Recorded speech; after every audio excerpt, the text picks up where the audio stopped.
Tava conversando com os amigos meus essa semana sobre aplicativos de relacionamento no geral, principalmente o Tinder. E eu tenho uma opinião muito polêmica sobre o Tinder, porque eu acredito fielmente que o Tinder não é um aplicativo de relacionamento.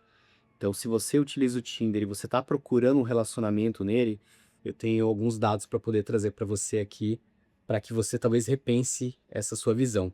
Bom, tudo que eu vou falar aqui nesse vídeo, pessoal, ele tem dado comprovado. Se você pesquisar no Google, aí na internet, na IA, você vai ver que tudo que eu tô falando é real. E o que eu quero explicar aqui hoje é que o Tinder ele não é um aplicativo de relacionamento, tá?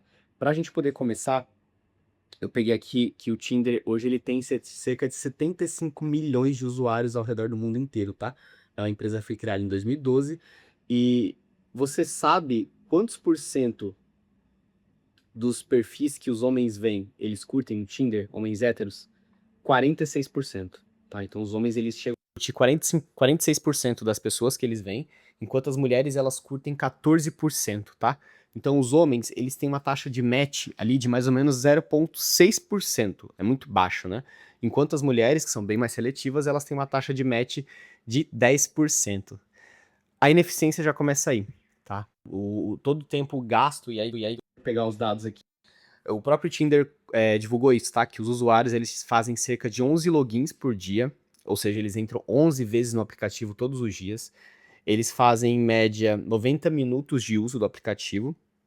E você sabe qual que é a taxa de match para encontro real? Ou seja, quantas das pessoas que você já demorou para conseguir um match do tempo que você gastou, você vai conseguir se encontrar ou conhecer algum dia?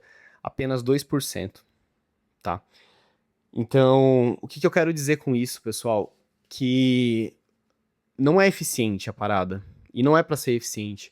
O Tinder, ele é o maior aplicativo, ou pelo menos ele se vende como o maior aplicativo de relacionamentos do mundo, mas que não gera conexões reais. Para você ter um relacionamento, você precisa gerar algum tipo de conexão.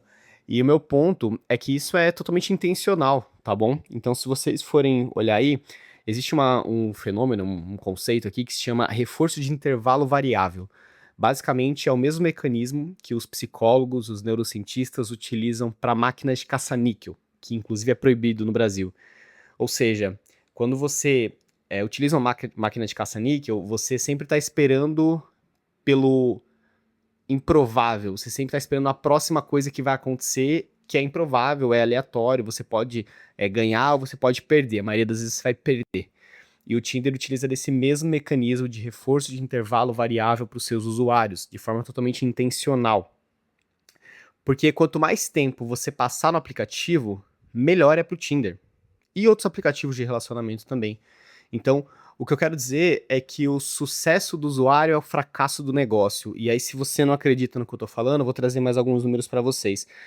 O Duolingo, o aplicativo foi criado na mesma época do Tinder, em 2012, e ele é um aplicativo que tem cerca de 130 milhões de usuários, tá? Enquanto o Tinder tem cerca de 75 milhões, ou seja, menos.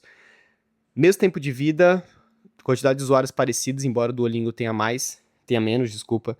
O Duolingo faturou em 2024 dos 748 milhões de dólares, enquanto o Tinder faturou quase 2 bi, para ser mais exato, 196 bilhão, bilhões. Então, o que eu quero dizer para vocês?